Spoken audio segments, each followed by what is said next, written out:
안녕하세요. 일본의 소식을 쉽고 빠르게 간추려서 전해드리는 오늘의 일본입니다. 5월 28일 목요일 오전 뉴스 보내드리겠습니다. NHK 보도에 따르면 27일 도쿄에서 11명, 홋카이도와 카나가와에서 각각 5명의 감염이 발표되는 등 총 35명의 확진 판정을 받은 것으로 파악되었습니다. 일본 내 감염이 확인된 사람은 16,696명이며 요코하마항 크루즈선을 포함하면 총 17,408명이 감염된 것으로 파악되었습니다. 이날 사망자는 도쿄와 카나가와 등에서 총 7명으로 일본 내 감염이 869명, 요코하마항 크루즈선 승선자를 포함하면 전체 882명으로 파악되었습니다.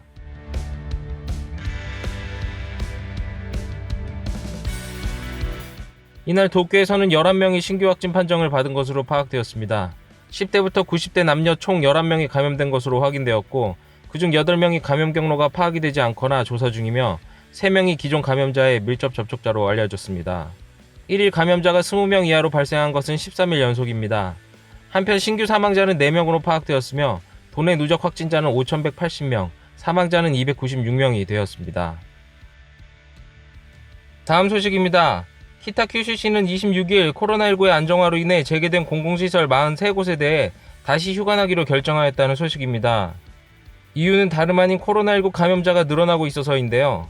4월 30일부터 23일간 신규 확진자가 발생하지 않았으나 이달 23일 3명을 시작으로 24일 3명, 25일 6명, 26일 2명, 27일 8명, 이렇게 5일간 22명의 신규 감염이 확인되었습니다.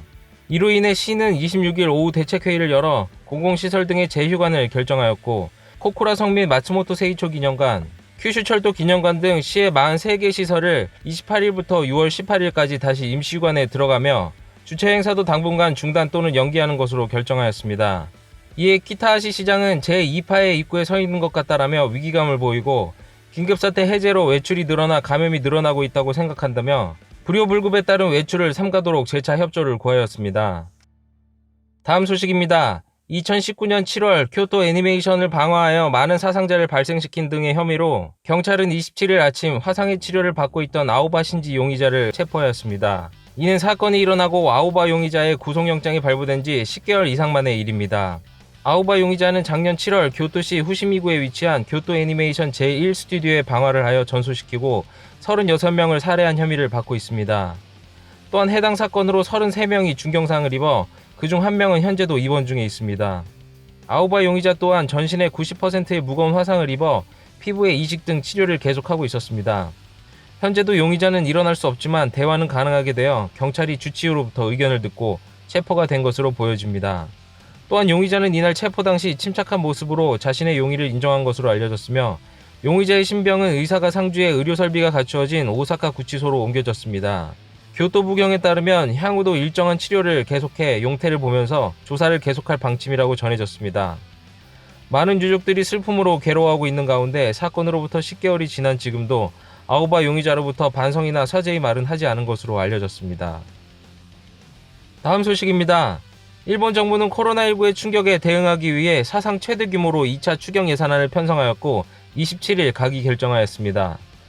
今日第2次補正予算案が閣議決定されました。我々としては今まで足りなかったものを強化するというのが今回のこの一番の二次におけます部分だと思っています。経済というものが再生する活性化するという以外に財政再建はあり得るということを最初から申し上げておりますので、これを通じて雇用とまた事業といったようなものをきちんと守り抜いていくということが我々にとっての最大の目的だと思います。 2차 추경 예산안은 일반회계 세출 총액 31조 9,114억엔, 하나로 366조 원이 넘는 액수로 1차 추경 25.6조 엔을 웃도는 액수입니다. 필요한 재원은 전액 국가의 빚으로 추가 국채 발행하여 충당합니다. 이번 추경 예산안에는 코로나19 치료제 개발, 의료종사자의 위로금 등 의료 제공 체제 강화, 한부모 가정 추가 지원, 경영악화 기업 자금 지원 등의 계획이 담겼으며 매출이 급격히 감소한 기업이나 개인 사업자의 사무실, 상가 등의 월세 부담을 덜어주도록 한 개 업체당 최대 600만 엔을 지원하는 구상도 반영되어 있습니다. 또한 실적이 악화한 기업이 근로자를 해고하지 않고 휴직하도록 하는 경우 지급하는 고용유지 지원금의 하루 상한을 현행 8,330엔에서 15,000엔으로 올리도록 예산을 책정하였습니다. 이 밖에 아르바이트를 하지 못해 어려움으로 부닥친 대학생의 수업료를 경감하는 대학 지원금도 추경에 반영하였습니다. 사업 규모로는 117조 1000억 엔으로 1차 추경과 합하면 GDP의 40%에 이르는 과거 유례없는 규모이며 다음 달 8일 2차 추경안을 국회에 제출하고 12일까지 성립을 목표로 한다고 합니다. 다음 소식입니다.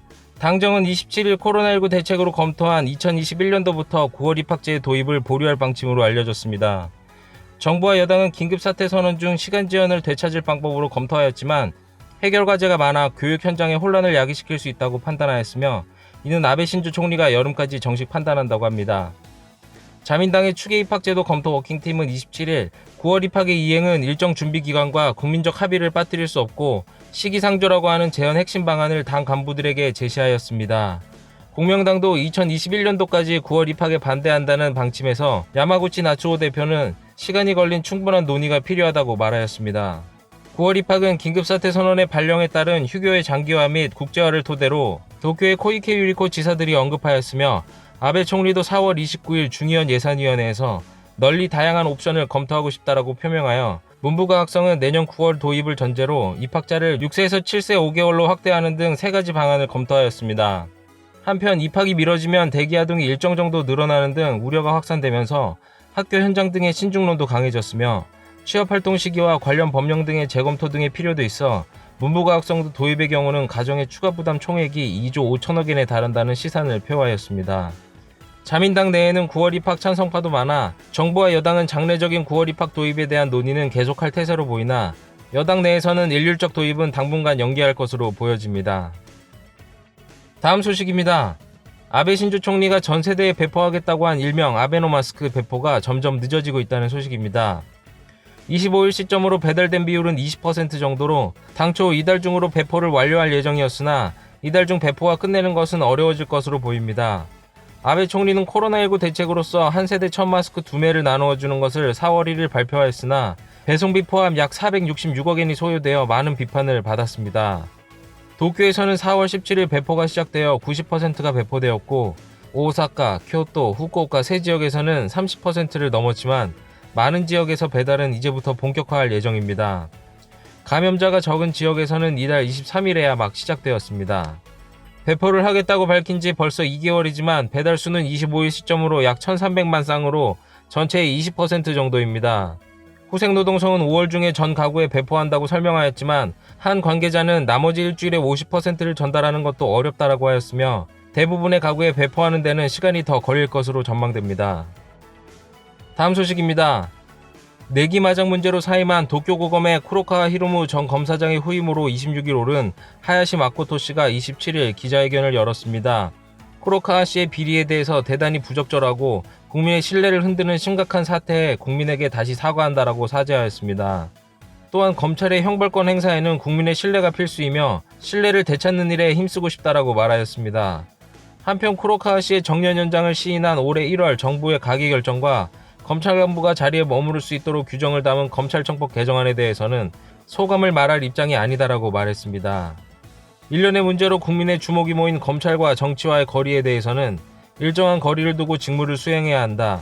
거리감이 가까워지면 유착이 있는 것 아니냐는 공정함이 의심되기 때문이다라고 말했습니다. 쿠로카와 씨의 사직에 대해서는 매우 유감스럽다. 신뢰를 뒤흔드는 사태다라고 지적하였으며 검찰 안팎에서 이나다 노부 검사총장의 후임으로 지목되는 것에 대해서는 대답할 입장이 아니다라고 말하였습니다. 다음 소식입니다. 총리 주최의 벚꽃을 보는 모임을 둘러싸고 헌법학자들이 1월 아베 신조 총리를 배임 혐의로 고발한 것을 도쿄지검이 해당 고발에 대해 수리하지 않은 사실이 나타났습니다. 불수리의 이유에 대한 통지는 1월 31일에 대리인이 고발을 수리할 수 없다라는 등의 이유라고 하였습니다. 26일 중의원 법무위원회에서 공산당의 후지노 야수우미 의원이 밝혔습니다. 법무위에서는 후지노 씨는 모리모토 문제 등에서도 대리인의 고발이 이루어지고 수리되고 있는데 왜 수리하지 않았는가라는 질문에 법무성의 카와하라 유지 형사국장은 수사기관의 활동 내용의 관계사항이라서 대답은 삼가한다며 일반적인 고발에 대해서는 형사소송법 규정을 바탕으로 대리를 인정하지 않는다고 알고 있다라고 답변하였습니다. 이달 21일에는 662명의 변호사 등 법조인들이 벚꽃을 보는 모임을 둘러싸고 총리 후원회가 전야제 만찬에 대해 공직선거법을 위반한 등의 혐의로 총리 및 관계자에 대해 고발장을 지검에 제출하였습니다. 다음 소식입니다. 일본항공을 비롯한 잘그룹은 27일 2021년도 입사의 신입사원 채용을 중단한다고 발표하였습니다. 이는 중국에서 확산된 코로나19 바이러스의 감염 확대로 사업 계획의 재검토가 필요하게 됐기 때문입니다. 당 그룹 각사에 내정된 약 150명 후보자에 대해서는 내정을 취소하지 않으며 자사 양성 조종사 훈련생 및 기획직 장애인 채용은 계속할 예정이라고 하며 향후 채용이 재개되는 경우 동사의 웹사이트에서 안내를 한다고 합니다. 잘은 2021년도 신규 졸업자 채용으로 업무기획직 약 110명, 조종사 훈련생 약 80명, 승무원 약 400명을 채용할 예정이었던 것으로 알려졌습니다. 또한 ANA그룹과 스카이마크도 코로나19의 영향으로 2021년 신입사원 채용에 대해 각각 중지 및 보류한다고 밝힌 바 있으며 양사 모두 채용 재개 전망은 불투명해 보입니다. 오늘의 일본 소식은 여기까지입니다. 오늘 하루도 즐거운 하루 되시길 바라겠고요. 저는 또 새로운 소식으로 찾아뵙도록 하겠습니다. 시청해주셔서 감사합니다. 이그저튜브였습니다.